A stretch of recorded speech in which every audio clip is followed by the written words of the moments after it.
For the past few months, the FBI and the Department of Homeland Security have been putting out these little warnings. Warning after warning after warning. Warning people that something bad was going to happen, that an attack was going to take place. Now, I've made several videos about this, trying to warn people about what was going on, because you see, when the FBI puts out these little statements, it doesn't gain national attention.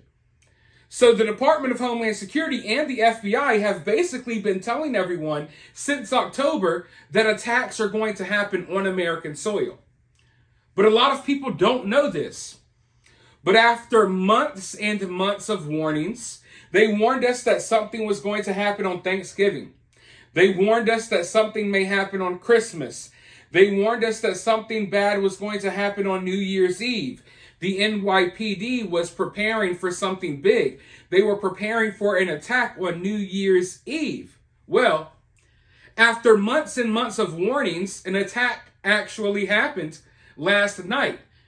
And it's weird because they put out all of these warnings for months, but now that an attack has actually happened, they don't really want to talk about it that much. But last night in Rochester, New York, there was an attack, and I'm calling it an attack because that's what it is.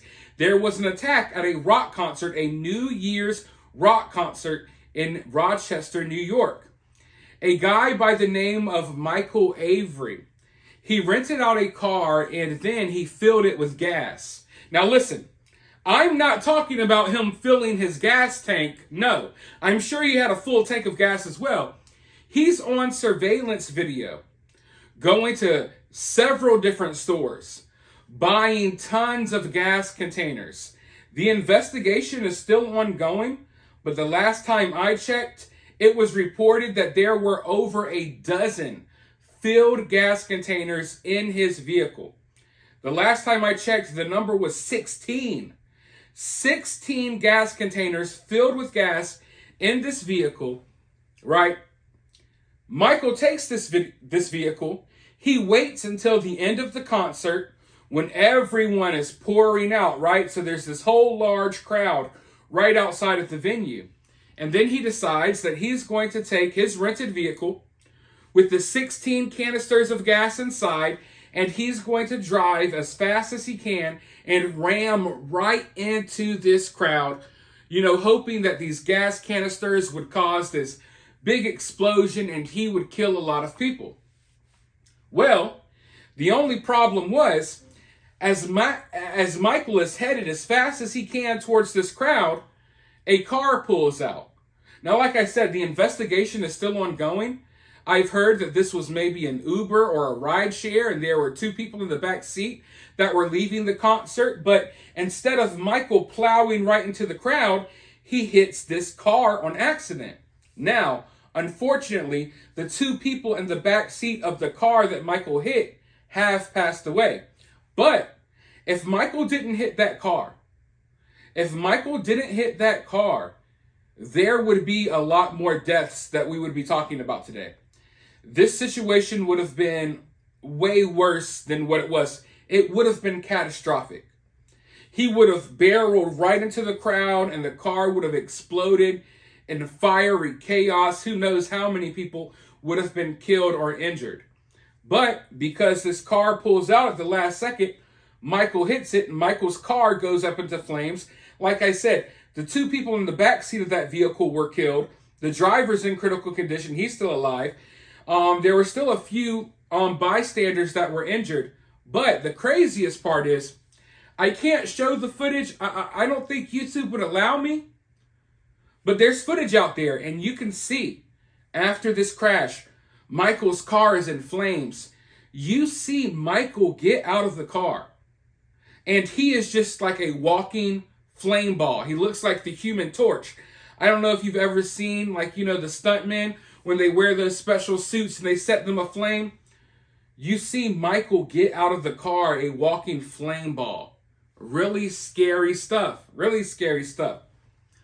Now, the oddest part about all of this is that initially, official sources were reporting that law enforcement they found Michael's hotel room, And in Michael's hotel room, there was a note left behind. A note, basically, I can't say the word, but a note basically letting people know that Michael was about to end himself. And it was also reported that there was a notebook with all types of writings. Well, now investigators are claiming, oh, wait, I know that, all of these reporters and all of these, these news sites were reporting that we found a note in a notebook, but we didn't. After it was reported and the information was out there for a couple of hours that there was a note in a notebook left behind with writings in it, investigators are claiming that this doesn't exist. They never found it. They never found anything like that.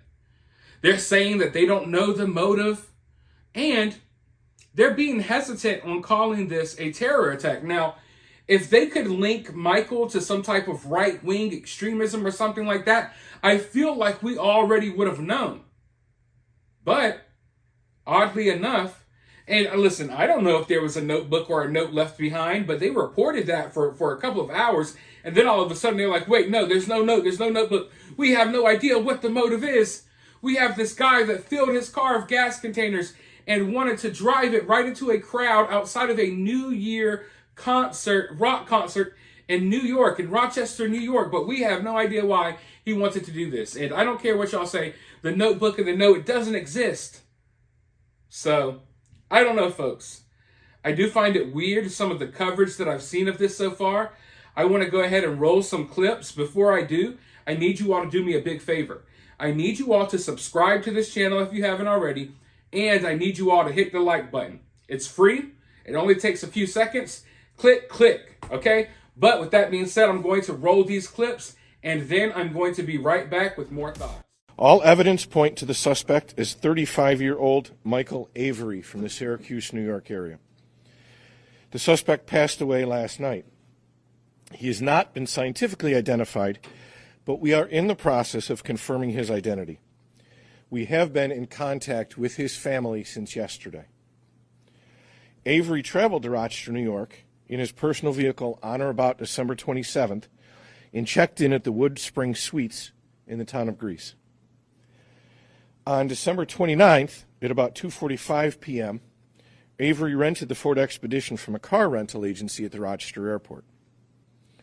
On December 30th, between 9 a.m. until about 6 p.m., Avery made at least a half dozen purchases of gasoline and gas containers from different locations throughout the Monroe County and Ontario County areas. On January 1st, about 12:52 a.m., Avery was operating the rented Ford Expedition eastbound on West Ridge Road. At about this time, 2 Rochester police officers assigned to the concert were on traffic posts and stopping traffic to allow for pedestrians to cross. At this time, Avery sped up, crossed into the oncoming lane of traffic, and appears to have intentionally been driving towards the pedestrian crossing. At about the same time, a rideshare vehicle containing 2 passengers in the back seat was pulling out of the theater parking lot and was struck by Avery's Expedition. This created the chain of events that followed, leading to the death of the 2 rear seat passengers of the rideshare vehicle and the injuries of at least 9 pedestrians. Although the motive behind the crime remains unknown, the conversations we've had with his family so far leads us to believe that Avery may have been suffering from possible undiagnosed mental health issues.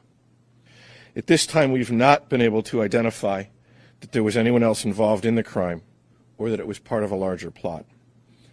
Additionally, we have not uncovered any information leading us to believe that the actions of Michael Avery on New Year's Eve were motivated by any form of political or social biases.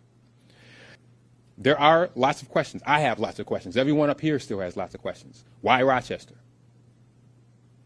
Why Syracuse? Why all the gas cans? These are all things that will continue to be investigated. And as the chief has said, this is an ongoing investigation until it's not.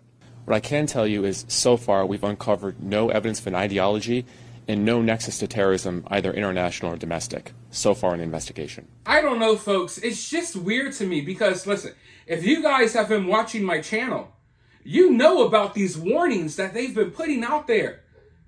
They've put out so many warnings. The FBI in every major city across America, they put out statements. You can go back on my channel. You can watch the videos. So we have all of these warnings that an attack is going to happen. And then when an attack happens, they don't want to label it an attack.